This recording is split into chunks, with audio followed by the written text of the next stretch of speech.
Bonjour à tous et bienvenue dans le Stand F1, la chaîne YouTube qui parle de Formule 1. Aujourd'hui, je vais vous parler de la carrière de Charles Leclerc, de ses débuts dans les années 2000 et 2010 jusqu'en juillet 2023. C'est le troisième épisode de la série Présentation des pilotes de Formule 1 2023. Après Verstappen et Perez, voici Charles Leclerc, pilote pour Ferrari cette année. Si vous voulez voir du contenu complémentaire à la chaîne, vous pouvez également me suivre sur Instagram avec le compte Le Stand F1. Enfin bien sûr, si vous voulez être alerté des prochains épisodes, vous pouvez vous abonner, activer la cloche des notifications et partager cette rétrospective à des fans de Formule 1 ou à des amis. Merci à vous et sans plus attendre, je vous donne le départ. Bon visionnage.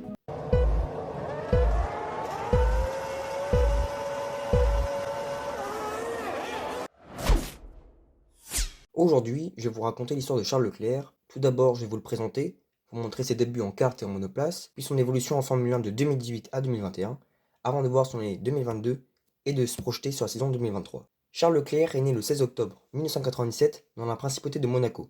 C'est un pilote automobile monégasque. Actuellement, c'est-à-dire en juillet 2023, après 10 Grands Prix, il est 7ème du championnat du monde. Charles Marc Hervé Perceval Leclerc est le fils d'Hervé Leclerc et de Pascal Leclerc. Le Monégasque a débuté le sport auto par le kart à l'âge de 4-5 ans sur le circuit de Brignoles, géré par son père Hervé, ancien pilote de Formule 3.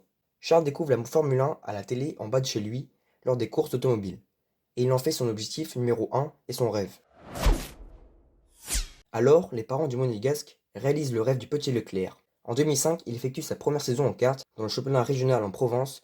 Pour ses débuts, il remporte 15 courses et il remporte le titre grâce à notamment ses 17 meilleurs tours et ses 17 propositions. Le Monégasque est très impressionnant dans les catégories juniors, puisqu'il réitère en 2006 dans le même championnat mini-kart. En 2007, il est vice-champion en catégorie minime PACA, et en 2008, il est sacré vice-champion de France minime. Leclerc va très vite et enchaîne les championnats de kart. Il gagne quasiment tout sur son passage, entre 2009 et 2011. Cependant, le natif de Monaco révèle qu'il aurait pu arrêter de piloter en 2011, faute de financement, malgré ses incroyables performances. C'est son ami proche et parent sportif Jules Bianchi qui réussira à contacter son manager Nicolas Todt, fils de Jean Todt, pour qu'il prenne Charles sous son aile. Le Monégasque rappelle souvent que sans Jules, il n'aurait jamais été en F1, qu'il est très reconnaissant envers lui.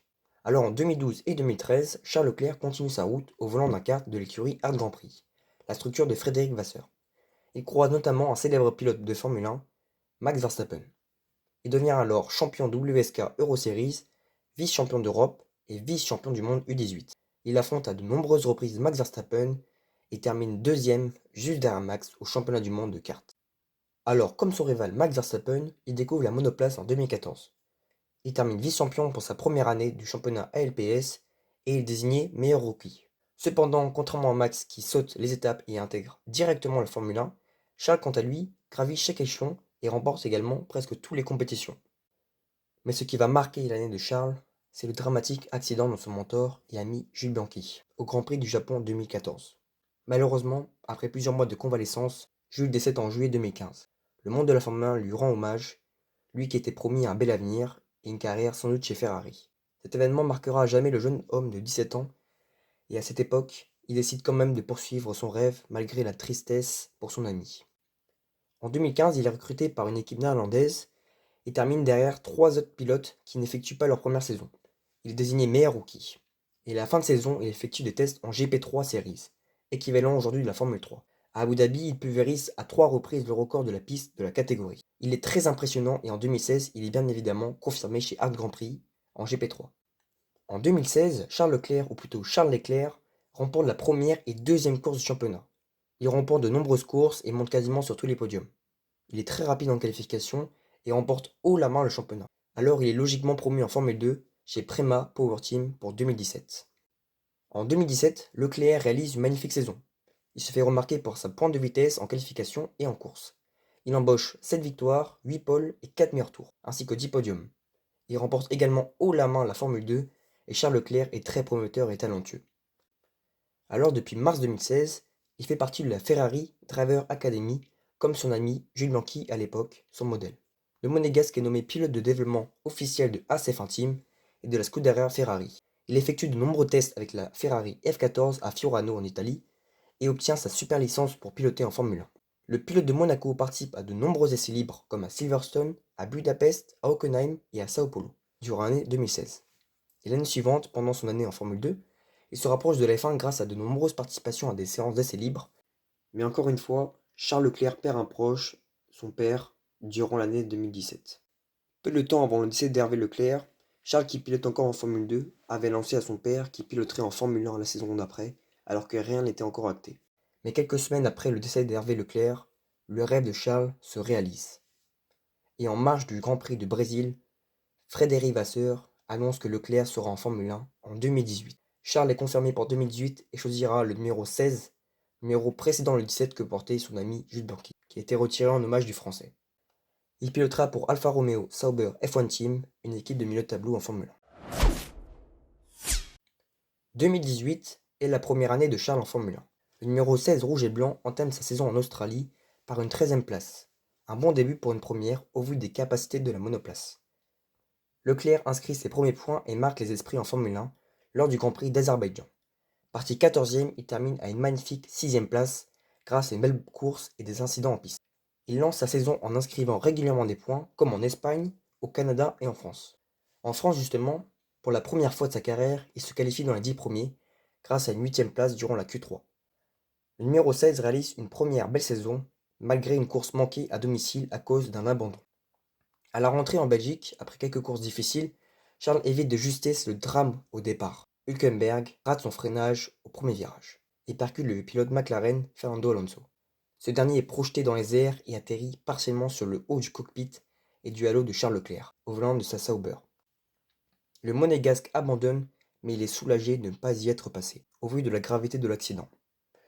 La deuxième partie de saison est très bonne pour Charles, mais le 11 septembre 2018, une annonce inattendue frappe tout le paddock.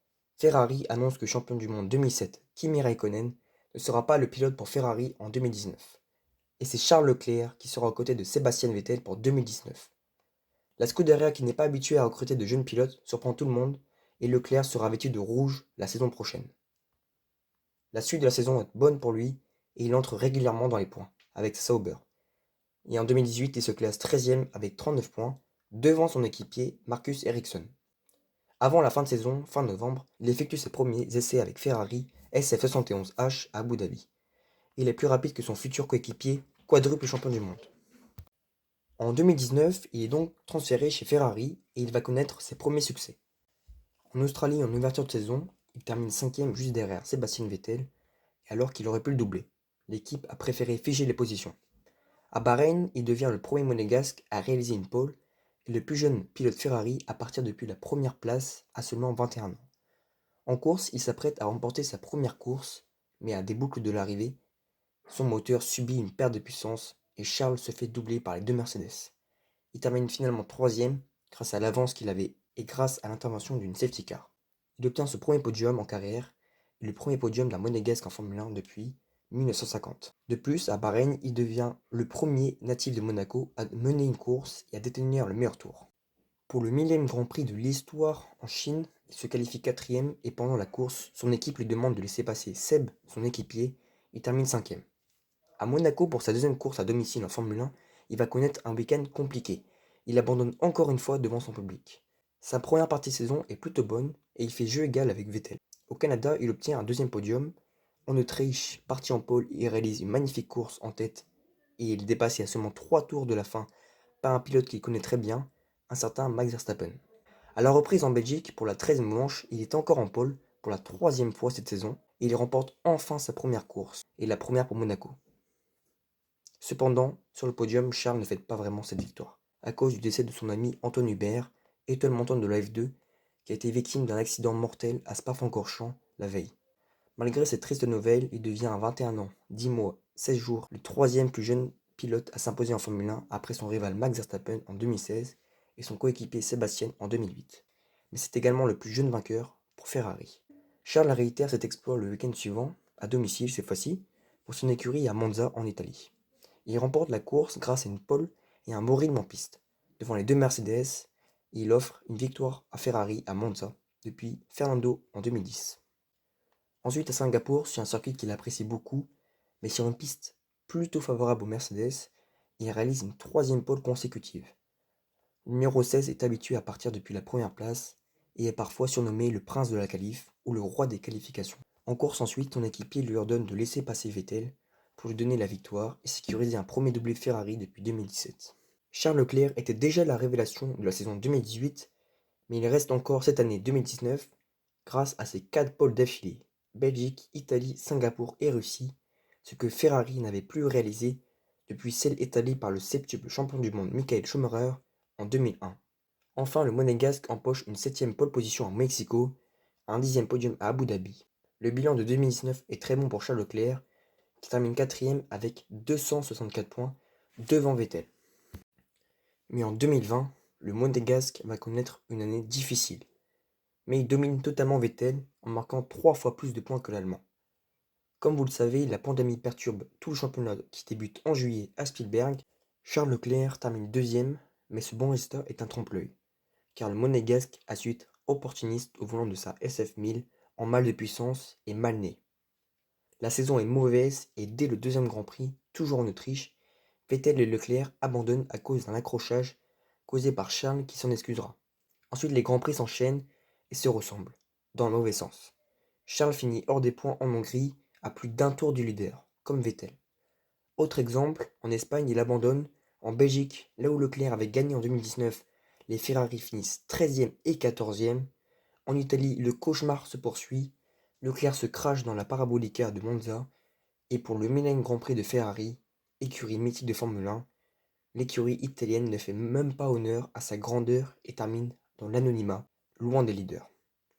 Et malgré 2 podiums et une légère meilleure fin de saison, il finit la saison sans points lors des 2 derniers Grands Prix de Bahreïn et conclut la saison à la 8e place avec 98 maigres points. C'est une saison à jeter à la poubelle pour Ferrari, une des pires de son histoire récente. Alors en 2021, Leclerc et Ferrari espèrent une meilleure saison que 2020. Et cela se fera avec Carlos Sainz qui remplace Vettel qui a été poussé vers la sortie et qui lui-même remplace Sergio Pérez chez Force India, devenu Aston Martin. Leclerc devient en quelque sorte le pilote numéro 1 suite au départ du quadruple champion du monde. Cependant, le nouvel équipier de l'Espagnol ne va pas se laisser faire et va concurrencer Leclerc toute la saison. Alors, après une année 2020 catastrophique, ça peut que être mieux pour la saison de la Scuderia et le Monégasque. À Bahreïn, pour le premier Grand Prix, Charles se qualifie en deuxième ligne et réalise une course solide, face aux redoutables Mercedes et Red Bull et la concurrence de McLaren. Ensuite à Imola, il se qualifie une nouvelle fois en deuxième ligne et termine à une belle 4e place, encore devant Sainz. Le Monégasque est bon également au Portugal et en Espagne. Et il réalise la pole position à Monaco le 22 mai 2021 grâce à une magnifique tour au début de la Q3. Mais la suite du week-end se passe mal car il abandonne juste avant le départ à cause d'une casse sur sa voiture provoquée par Charles lui-même la veille en fin de Q3. Dommage pour Leclerc, mais c'est mieux pour Ferrari cette année cependant, contrairement à l'année précédente. Le Monégasque est pour l'instant toujours malchanceux à Monaco, car il n'a jamais vu le drapeau damier en F2 et en Formule 1. La suite de la saison est pas trop mal pour Leclerc, il prend une pole à Bakou, un podium en Grande-Bretagne, une 5e place sur le terre de Max Verstappen, une 4e place à domicile pour la Scuderia et à Istanbul et aux USA. Enfin, il termine 5e à Mexico, 7e à Jeddah et 10e à Abu Dhabi. La saison est plutôt bonne pour Charles, mais pendant la dernière course, il perd sa 5e place au championnat à cause du podium de Sainz, et également la 7e place de Norris. 2 pilotes qui ont été plus réguliers et constants que Leclerc. Mais c'est surtout la malchance et les abandons qui ont coûté cette 5e place à Charles, qui méritait de finir devant Sainz au classement. Malgré une belle pointe de vitesse, on attend plus de constance de la part de Charles, d'autant plus qu'il se rend compte que Ferrari a produit une monoplace capable de remporter des victoires et jouer le titre en 2022. En 2022, au début de la saison, Ferrari sort la meilleure voiture de la grille après 2 années compliquées. Face à eux se présente Red Bull avec Max Verstappen et Sergio Pérez, un peu en retrait pour ces nouvelles réglementations. Mercedes et surtout McLaren ont marqué le pas. Pour le premier Grand Prix à Bahreïn, Charles obtient une magnifique pole et après une belle passe d'armes en course face à son rival de jeunesse Max Verstappen, il remporte le premier Grand Prix de la saison au volant de la F1 75, en obtenant aussi le meilleur tour. Ferrari fait le doublé aussi grâce à une 2e place de Sainz. Il s'incline ensuite à Jeddah face à Max, mais il gagne à nouveau en Australie où il réalise son premier grand chelem. Pole, victoire, meilleur tour et il est à mener chaque tour de la course. Le début de la saison est quasiment parfait pour Ferrari et Charles, qui sont en tête des championnats constructeurs et pilotes, tandis que Red Bull a abandonné à plusieurs reprises et que Verstappen n'a terminé qu'un Grand Prix sur 3. La saison s'annonce belle pour Ferrari, qui n'a plus gagné le titre constructeur depuis 2008 et le titre pilote depuis 2007. Mais à Imola, les tifosi perdent du terrain au championnat. À domicile, Ferrari a un peu plus du mal. Alors que Red Bull est au top, Verstappen gagne la course et le sprint, alors que Leclerc commet des erreurs et termine sixième. À Miami, malgré une pole position, Leclerc s'incline face à Max. Leclerc est toujours en tête du championnat, mais avec 19 points d'avance sur son rival. En Espagne, va se produire le premier tournant de la saison. Il réalise le week-end parfait à Barcelone, mais alors qu'il est largement en tête, il est trahi par son moteur. Il abandonne et laisse la victoire et la tête du championnat aux Néerlandais. À Monaco, deuxième tournant. Le Monégasque réalise encore le week-end parfait, mais il est trahi cette fois par la météo et la stratégie désastreuse de son équipe. Il termine quatrième derrière Pérez, Verstappen et Sainz, alors qu'il était largement en capacité de gagner. Encore malchanceux à Monaco, le cauchemar continue en Azerbaïdjan. Une nouvelle fois, Charles fait la pole et part tout seul en tête. Mais son moteur part en fumée et il abandonne. Ces trois courses permettent à Max de prendre une belle avance au classement, et malheureusement pour Leclerc, il ne remportera pas le championnat, car au Canada, il subit une pénalité pour changement de moteur. En Grande-Bretagne, Ferrari loupe encore sa stratégie, et malgré une belle victoire et dernière victoire sur les terres de Red Bull en Autriche, c'est fini pour Leclerc concernant le titre. La suite de la saison est bonne pour lui, mais les erreurs stratégiques à répétition, une voiture moins performante ou des erreurs de pilotage font que Max remporte très largement son deuxième titre mondial dès le Grand Prix du Japon, alors qu'il reste encore 4 courses à disputer. Quant au championnat constructeur, Red Bull est titré aux USA à 3 courses de la fin. Pour finir, Charles a même failli perdre son titre de vice-champion au profit du Mexicain Sergio Pérez, mais finalement, il a assuré le coup en finissant devant Checo à Abu Dhabi. Le bilan de 2022 est contrasté, car la saison avait très bien commencé sur tous les plans, mais la Scuderia s'est ensuite écroulée et la RB19 des Autrichiens était bien trop forte. Toutes ces erreurs, abandons, n'ont pas permis à Leclerc de jouer le titre en deuxième partie de saison. Alors en 2023, Charles Leclerc est le nouveau boss de Ferrari, le français Frédéric Vasseur, qui remplace l'italien Mattia Binotto, espère faire mieux cette année. Leclerc connaît très bien Vasseur, car il était le team principal d'Alfa Romeo en 2018, pendant le début du Monégasque, et c'est de bon augure pour la saison. Toujours aux côtés de Carlos Sainz, Ferrari est toujours un cran en dessous de Red Bull, alors que Mercedes et Aston Martin sont compétitifs. À Bahreïn pour le premier Grand Prix, Charles file vers la troisième place, mais subit une perte de puissance et abandonne. Ensuite en Arabie Saoudite, à cause de l'utilisation d'un troisième boîtier électronique, il est pénalisé sur la grille et termine septième. En Australie, Charles percute au départ l'Aston Martin de Stroll et abandonne. Pour la quatrième manche, enfin c'est le week-end parfait pour Charles et sa Ferrari. Une nouvelle fois en pole position, il finit sur le podium derrière les intouchables Red Bull. Sa saison est enfin lancée, mais à Miami, Leclerc déçoit à cause d'un crash en qualification et une course très moyenne. Ensuite à Monaco, Leclerc sort une belle qualification en prenant la P3 et le Monégasque sera pénalisé avant le départ après avoir gêné Norris en qualification. Le Monégasque termine la course dans les points, mais dans l'anonymat à domicile. Et enfin en Espagne, il subit encore la malchance avec une élimination en Q1 et une course hors des points avec une monoplace irrégulière et difficile à comprendre. Mais au Canada pour la huitième manche, la Ferrari de Charles Leclerc reprend du rythme et le Monégasque termine quatrième à seulement 18 secondes du leader. Ensuite, en Autriche, Charles Leclerc réalise un très bon week-end en se qualifiant deuxième juste derrière Max Verstappen, et en course ensuite, il termine deuxième encore à seulement 5 secondes du Néerlandais. Après 2 bons week-ends au Canada et en Autriche, à Silverstone c'est un peu plus compliqué, Charles Leclerc termine neuvième avec une Ferrari un peu difficile à conduire ce week-end. L'objectif pour ce Grand Prix de Hongrie qui arrive, c'est de remonter sur le podium pour Charles Leclerc. À l'heure où je m'enregistre, c'est-à-dire vers juillet 2023, après 10 Grands Prix, il est 7ème du championnat du monde, pas très loin de la 6ème place de George Russell et de la 5ème place de Carlos Sainz, mais plutôt très loin du top 4 que sont Verstappen, Perez, Alonso et Lewis Hamilton. Actuellement, Charles Leclerc a une pole position, aucune victoire, 2 podiums, 0 meilleur tour. Il est rentré à 7 reprises dans les points, mais a connu 2 abandons. La suite de la saison va être intéressante à suivre, et la Scuderia et Charles doivent absolument continuer à se développer en vue de faire une meilleure saison et remporter enfin le championnat en 2024 et 2025. Pour conclure, Charles Leclerc est un pilote redoutable, très rapide et très exigeant avec lui-même. Il a été très impressionnant dans les catégories juniors et il a gagné quasiment tout sur son passage. Champion de F3 et de F2, il a rejoint Max en F1. Après une belle année 2018 où il a épaté les écuries, Ferrari est venu le chercher pour le placer aux côtés de Vettel, quadruple champion du monde. Le monégasque a même surpassé l'Allemand en 2019 et 2020. L'année 2019 a été une belle année pour Leclerc qui a connu ses premiers succès, tandis que l'année 2020 a été plus compliquée. En 2021, Ferrari est en progression et Charles découvre son nouvel équipier, l'Espagnol Carlos Sainz, qui le concurrence tout au long de la saison. En 2022, Ferrari a une voiture pour jouer le titre et Charles est à la hauteur des attentes. Mais les erreurs de stratégique, la fiabilité et quelques erreurs de monégasque ont mis un terme aux espoirs du titre. Alors que l'année 2023 a provoqué de nombreux changements chez la Scuderia, Ferrari ne semble pas encore en capacité de concurrencer Red Bull. Mais l'équipe est toujours en progression. Charles, quant à lui, toujours malchanceux, espère une meilleure saison et devra également être constant s'il veut jouer le titre dans un avenir proche. Alors, pensez-vous que Charles Leclerc sera champion du monde un jour? Dites-moi tout en commentaire et je sélectionnerai un de vos commentaires dans le prochain épisode. Pensez-vous que Charles Leclerc a encore besoin de temps comme Schumacher l'a fait avant d'enfiler les titres, ou bien que la malédiction de Ferrari continuera comme Alonso et Vettel l'ont connu avant lui? Voilà, on arrive à la fin de cette rétrospective sur la carrière de Charles Leclerc. Dites-moi en commentaire ce que vous en avez pensé.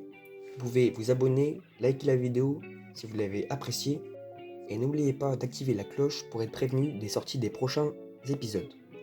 Et je vous laisse avec l'image du jour. Ciao!